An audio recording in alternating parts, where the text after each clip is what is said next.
আমরা চিরজীবনের জন্য আপনাদের কাছে কৃতজ্ঞ।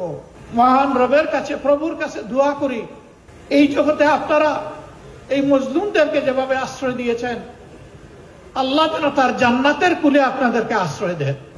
আমরা আমাদের কোনো ঠিকানা খুঁজে পেতাম না।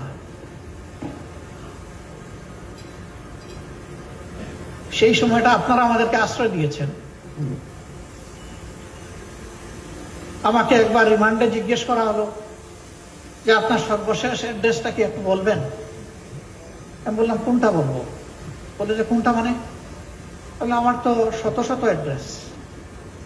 বলে স্যার, এই অবস্থায় আপনি আমাদের সাথে একটু হালকা আনন্দ ভাগাভাগি, বলছিল মস্করা করতে পারেন।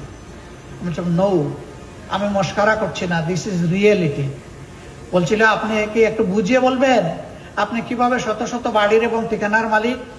আমি বলেছিলাম যে এই যে আপনাদেরকে ডিউটি দেওয়া হয়েছে, আমাদের পিছনে লাগিয়ে দেওয়া হয়েছে, এই কারণে কোনো বাড়িতে 1 রাত 2 রাত, 1 সপ্তাহ 2 সপ্তাহ, 1 মাস, এইরকম করেই আমাদের গত 15 বছর কেটেছে।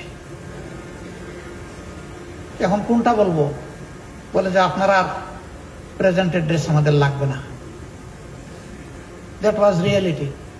আমাদেরকে আশ্রয় দেওয়ার মানে ছিল নিশ্চিতভাবে জীবন, ইজ্জত এবং সম্পদের ঝুঁকি নেওয়া।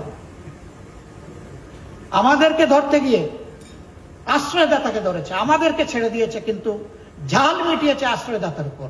তুমি কেন এদেরকে আশ্রয় দিলে? That was the reality of Bangladesh. এই সময় আমাদেরকে যারা আশ্রয় দিয়েছেন, আমাদের দিকে হাত বাড়িয়ে দিয়েছেন, সান্ত্বনা দিয়েছেন, সাহস জুগিয়েছেন, দোয়া করেছেন, আল্লাহ সাক্ষী, আপনাদের ঋণ পরিশোধ করার কোন শক্তি আমাদের নাই।